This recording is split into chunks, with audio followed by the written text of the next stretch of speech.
Hi, I'm Stephan and welcome to BLockBlaze. As a kid, my parents bought me a few smaller sets like the old post office and shell garage and castle sets and stuff like that. And then as you grow older, it went away a bit, but I always told my mom, you can give away all our other toys to the other kids except for Lego. And then probably about 8 years ago, went to the toy store to buy toys for the kids, and then bought a few packs of the collectible minifigs, which was I think series 9 at that stage. And then from there threw it in the cupboard, and then eventually started getting into it to collect the whole series. Yeah, my collection with monochromes is it started off quite a few years ago as well, where I started putting together a few of the minifigs, and then the bug bit me to try to collect them all. Now it's quite a expensive hobby, as most of the people will know, especially if you buy a specific minifig for a specific part, say now the head, the hips or the hands or whatever, and then it will cost you around about 150 bucks just for that specific part. I think the first monochrome that I built was the black one. It was probably the easiest one of all the ones that I had, the black and the red. And then I started looking around on the net to see what other colors there are and how far you can go with it. And then from there the collection just grew. At this stage I've got about, I think, 48, close to 50. So it's getting more difficult now to get the parts that's a bit more rarer, or in some cases that hasn't been produced yet.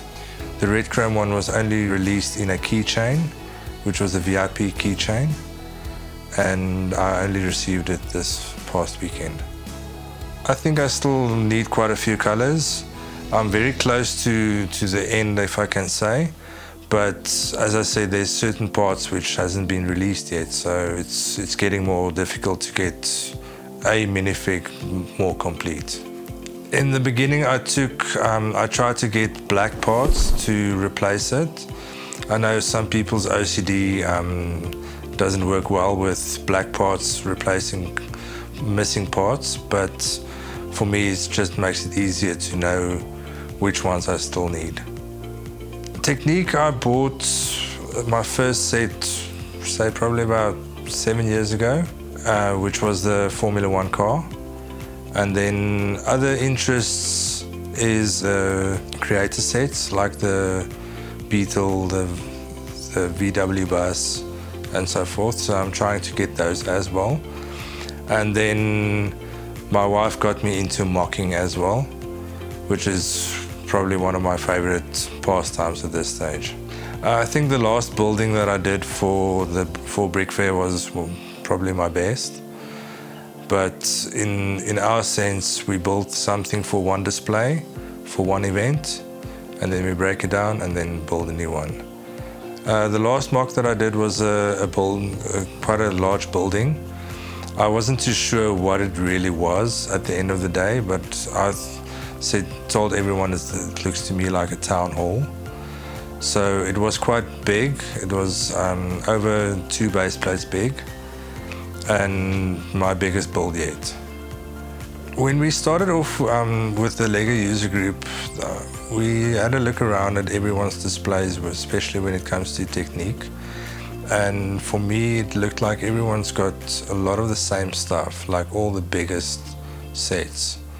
So my mindset has changed a bit on what I wanted to display when it comes to Technic. So at this stage, I'm focusing more on bikes, Formula 1 type racing cars, and then the smaller type trucks.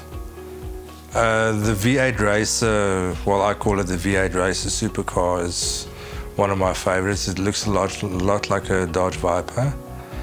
And then the Formula 1 cars is also some of my favorites. Thanks for watching this episode of BLockBlaze, and don't forget to like, subscribe and hit the notification bell.